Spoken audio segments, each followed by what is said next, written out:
காணிக்கை தவறுகிறாரு. இங்குள்ள பொது ஜனங்கள் உங்கள் கையில் உள்ள காணிக்கை 50 ரூபாயா 100 ரூபாயா 500 ரூபாயா 10 ரூபாயா உங்க கையில் உள்ளதை அந்த லிங்கத்து மேல போட்டு நீங்க வேண்டிக்கிட்டா உங்க குடும்பத்தில் உள்ள பில்லி சூனியம் காத்து கருப்பு செய்வனைகள் உடம்புக்கு எந்த நோயா இருந்தாலும் அந்த லிங்கத்தை தொட்டு காணிக்கை போட்டு கும்பிட்டா மழை போல வந்தாலும் பனி போல் நீங்கும். காணிக்கை போட்டு உட்கார்ந்து பாருங்க. அதாவது சிறப்பான ஒரு தலமா அமைஞ்சிருக்குது. இவரு எம்பெருமான் சென்றாய பெருமாள், இவரு சிவபெருமான். ஒரே இடத்துல எங்க இருக்குது? அதாவது நம்ம திருச்செங்கோட்டுல இருக்கு. நம்ம ராமர் அதாவது சிவன் இருப்பது ராமேஸ்வரம். அந்த மாதிரி சிவன் அதாவது அடி பெருமாள் இருக்கிறாரு. இந்த இடத்துல ஒரு புனிதமான ஸ்தலம். இந்த புனிதமான எம்பெருமானுடைய அமர்ந்திருக்கு இந்த இடத்துல. இது திருக்கைலாயம் திருக்கடையூர். நீங்க மனசுல இருக்கிற வேண்டுதல, குழந்தை இல்லாதவங்க, கல்யாணம் ஆகாதவங்க, அதாவது உங்க உடம்புல இந்த மாதிரி கஷ்டம் இருக்குது, எனக்கு இந்த மாதிரி உடம்புல இருக்கிற நோய் நொடியெல்லாம் தீர்ந்து போயிருந்து சென்றாய் பெருமாளே பெருமானே அப்படின்னு உங்களை மனதார இருக்கின்ற கஷ்டத்தை நினைத்து இந்த சிவலிங்கத்து மேலே காசி போட்டா கர்மம் தீருமா, பணம் போட்டா பாவம் நீங்குமா. அதனால எல்லாரும் வந்து காசு லிங்கத்து மேல போட்டு தொட்டு அப்படியே நில்லுங்க. மார்கண்டனுக்கு என்றும் 16,000 எப்படி வருது?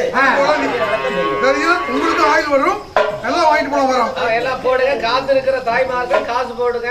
காசு ஒன்றும் பிரச்சனை இல்லைங்க. ஏதாவது காத்தோடு அணுக முடியல. நீயே போயிட்டு லிங்கத்தை வச்சு பூஜை செய்து கொண்டிருக்கிறான். அவன் செய்யக்கூடிய பூஜை கிட்ட அணுக முடியல. அப்படியா? நெருப்பு சுடுது, காசுல அணுகு தாங்க முடியல. அப்படியா? நீங்க போங்க, பிடிச்சவங்க. ஏனென்றா நீதி தவறாக நடக்கக்கூடிய மன்னன், எவனாகப்பட்டவன் யாருடைய ஆயுதம் பிடித்தாலும் அவனுடைய உயிரை கவர்ந்து வந்தே தீர வேண்டும். இப்பொழுது நானே சென்று அவனுடைய உயிரை கவர்ந்து வருகிறேன்.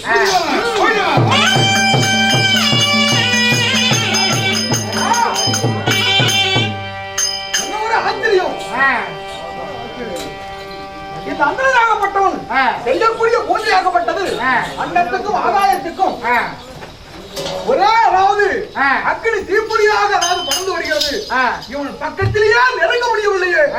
என்னதான் இருந்தாலும் என்னுடைய வெளியிலேயே இருந்து நான் ஒருவரும் தவற மாட்டேன். இப்பொழுதே பாசவா கைத்தை வீசி அவனுடைய உயிரை கவர்ந்து வருகிறேன்.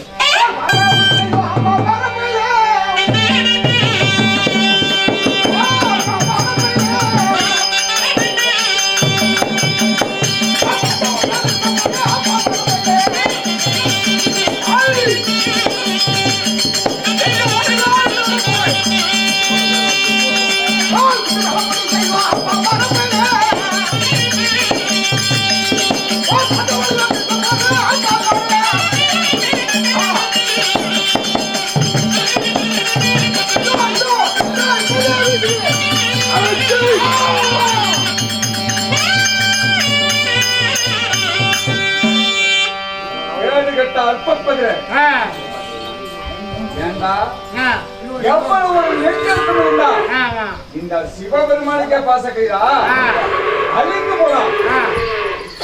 ஓம் நமச்சிவாய நமக. ஓம் நமச்சிவாய நமக. மார்கண்டனே சாமி எம்பெருமானே ஐயா கண்ணே கைலவாசா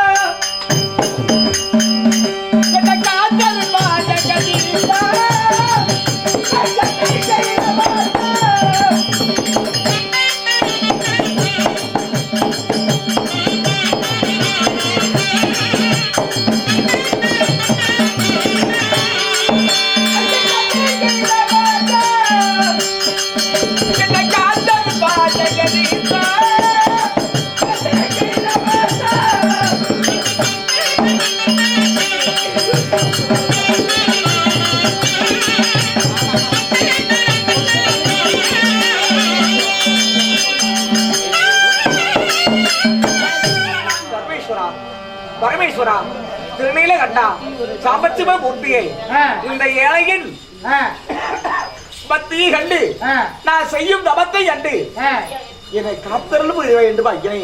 மார்க்கண்டே உன் பக்தியை மெச்சினேன், உன்னை தபத்தை மெச்சினேன். ஆதலால் யாரும் என்ன பார்க்க முடியாத இந்த திருக்கடையூர் பட்டணத்துல வந்து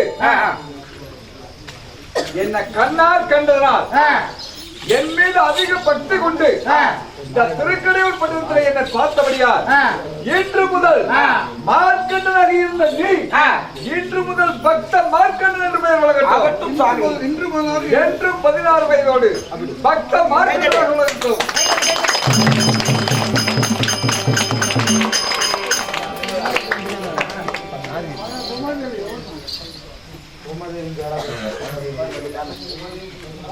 ஒற்றுமையே கிடையாது என்று இளமை 16.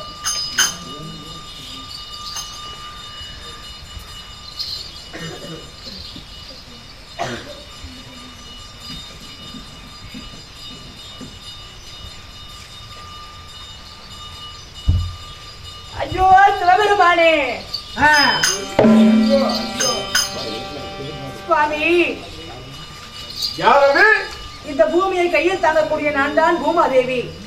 பூமாதேவி சுவாமி, ஏனம்மா உயிரை பிடிக்கக்கூடிய யமதர்மனை நீங்க காலால உதிர்த்து அவனை மரணம் செய்து விட்டீர்கள். இந்த உலகத்தில் ஜனனம் மட்டுமே இருக்கிறது, மரணம் கிடையாது. அதனால் பூமி பாரம் அதிகரித்துக் கொண்டே இருக்கிறது. இந்த பூமி பாரத்தை என்னால் தாங்க முடியவில்லை. நீ யமனை உயிர் எழுப்பினால் எழுப்புங்கள், இல்லை என்றால் பூமியை நான் கையில் கீழே விட்டு விடுவேன். அப்படியா? பூமாதேவி, உன்னுடைய குறைகளையும் தீர்க்கிறேன். சற்று அந்த ஒரு வகையில்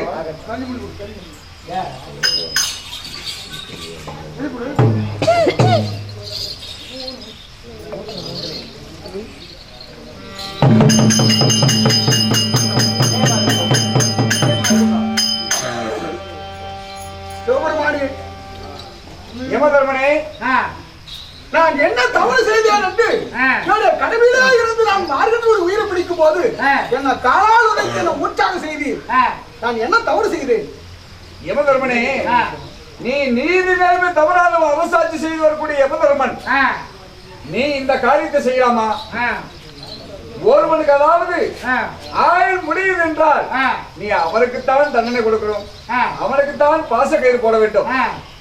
இந்த மார்க்கனுக்கு ஆயுள் முடிந்ததை விட இந்த சிவனுக்கு ஆயுள் முடிய கிடையாது.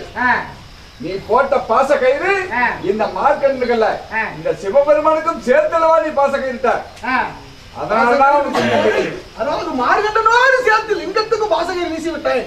அதனால உங்களையும் பிடித்தது போல ஆகிவிட்டது என்று என்னையே கொண்டு பிடித்து விட்டீர். சுவாமி, மனிதீது தவறாத தேவன், கடமையில் இருந்து நான் ஒரு பொழுதுமே தவறியது கிடையாது. யாருடைய ஆயுள்காலம் முடிந்து விட்டாலும் அன்னுடைய உயிரை கவர்ந்து செல்வதுதான் என்னுடைய வேலை. அப்பேற்பட்ட நீதி தவறாத தேவனாகிய என்னுடைய உயிரையே இன்னைக்கு அதாவது ஒரு பக்தனுக்காக வேண்டி என்னுடைய உயிரையே மூச்சாக செய்து விட்டீர். அதனால நான் செய்தது தவறாக கூட இருக்கட்டும், அதற்காக வேண்டி இப்படி என்னை மதிக்கலாமா? எப்பொழுது சிவபெருமான் ஆகப்பட்ட நீங்களே இப்படி ஒரு காரியத்தை செய்தீர்களோ, இனிமேல் இந்த உயிரை பிடிக்கக்கூடிய பதவியா எனக்கு வேண்டாம். இப்பொழுதே ஏதாவது செந்திசி விட்டு புறப்படுறேன். பொறுப்பா? ஏனென்றால்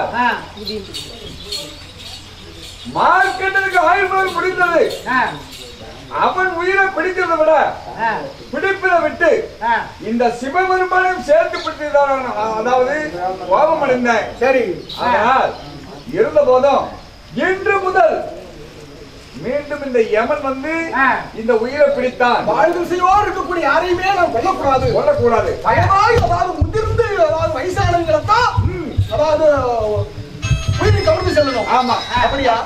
அப்படி என்ன அதற்கு வேண்டுமான ஏற்பாடுகள் செய்யுங்க. ஒரு சாப்புகளை வரவழைத்து அப்பொழுது அதாவது பலமுறை என்று எல்லா நாட்டுகளுக்கும் தடுப்பாசு கொடுங்க. ஆகட்டும். சாமோனே, அதாவது இந்த ஈரேழு 14 சென்று சமூகம் சொல்ல வேண்டும். எப்படி? பழமுதிரா அப்படியா? அப்படி என்று சமூகம் அப்படியாகட்டும். பல உதிரை என்றால் அதுக்கு அர்த்தம் என்ன?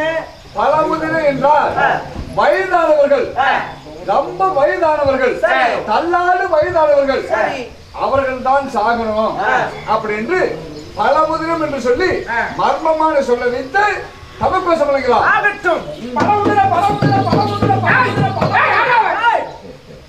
என்னடா பழம் உணர்ந்து நாங்க சாப்பிடுறது? அப்படியா?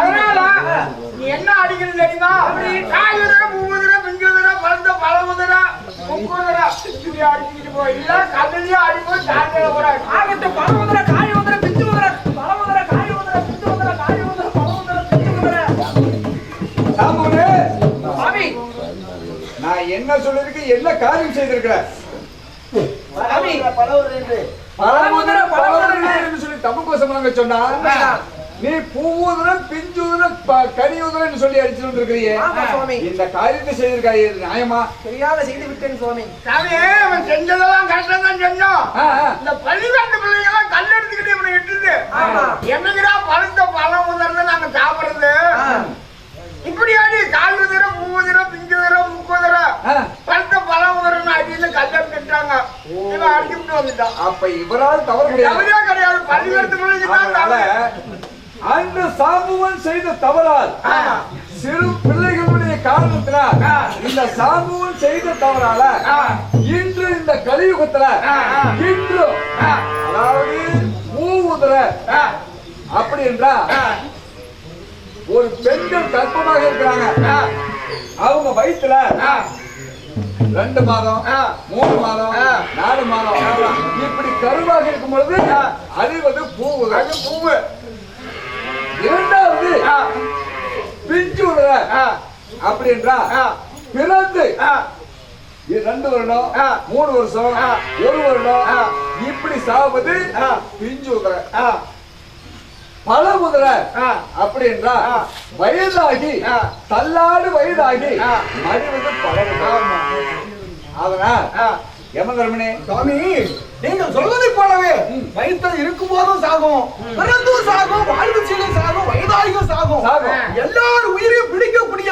இந்த யமனுக்கெல்லவா பழிச்சொல் நேரும் அதாவது உயிரை பிடிச்சு போனா அப்படின்னு எனக்கெல்லவா பழி நேரும் ஒரு குழந்தை படித்து விட்டா அந்த குழந்தை தாய் வந்து என்ன சொல்றாங்க பாவியின் நயவஞ்சகன் இந்த பாவியின் பாலா போல இந்த யமன் என் குழந்தையோட உயிரை கொண்டு போயிட்டான் அப்படின்னு இந்த அபச்சொல் மீது சொல்றாங்க ஆமா என்ன இன்று முதல் ஒரு உயிர் போனா அது உண்மையே வராமல் படித்து அதாவது அதுக்கு ஒரு காரணம் அதுக்கு ஏதாவது ஒரு காரணம் சாகு போடு எத்தனை காக்க ஓடிய காக்க சக்கரை காக்க ஒரு காரணம் படி சொல்லு ஒரு குழந்தை ஒரு மனிதன் சாவறன்னா அதுக்கு ஏதாவது ஒரு காரணம் ஒண்ணு மருந்து குடிச்சு செத்தான் இல்ல பஸ்ல அடிபட்டு செத்தான் தூள் போட்டு செத்தான் கிணத்துல விழுந்து செத்தான் அப்படின்னு ஏதாவது ஒரு காரணத்தை வைத்து அவருடைய உயிரை பிடிக்கணும் ஓஹோ இப்படி ஏதாவது ஒரு காரணத்தை வைத்து உயிரை பிடித்தால் எவன்தான் உயிரை கவுண்டு சென்றான் அப்படிங்கிற சொல்லி வெளியே வராது படி சொல்லு ஒடுக்கு இல்ல எவன் முடிச்சாங்கிற பேர் வராது இருங்க ஒன்னா கேட்டு போயிட்டான் இப்ப அவர் என்ன சொன்னாரு சாக்க போட்டு பிடிக்கிறார் ஒரு 5000 கொடுங்க மங்களாபுரம் போய் பழைய சாக்கு நிறைய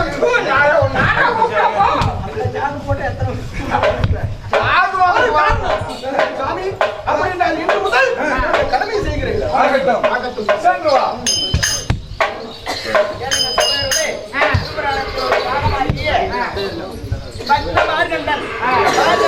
என்றும் 16 ஆயுள் கொடுத்த சிவபெருமான் ஆயுள் கொடுத்தார் இதே நாளை நிறைவேறிவிட்டது அனைவரும் அப்படியே ஜோரம் வந்தார்கள்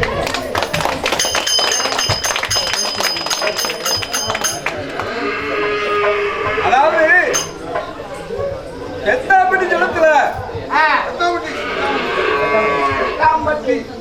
பெத்தாப்பட்டி ஜலத்துல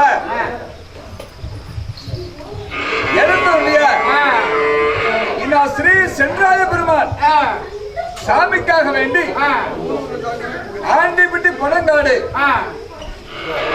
பனங்காட்டை சேர்ந்தார் என்ன சக்திவேலு அவருடைய மனைவி என்ன பிரேமா மற்றும் அவருடைய குழந்தைகள் தம்பி மணிகண்டன் சேர்ந்து இந்த எம்பெருமானுக்காக வைத்த கோரிக்கை நிறைவேறியபடியா இன்று பக்த மார்க்கண்டேய நாடகம் சொல்லி நாடகத்தை அரங்கேற்றம் செய்கிறார்கள். இந்த நாடகத்தை அரங்கேற்றம் செய்த அன்பு நல்ல உள்ளங்களுக்கும் நம்முடைய நாடகத்தை விடுவிப்பொழுதும் கண்டுகளித்த அனைத்து ரசிக பெருங்குடி மக்களுக்கும் நம்முடைய சரஸ்வதி நாடக சபாவின் சார்பாக மனமார்ந்த நன்றியை தெரிவித்துக் கொள்கிறேன். வணக்கம்.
ஆ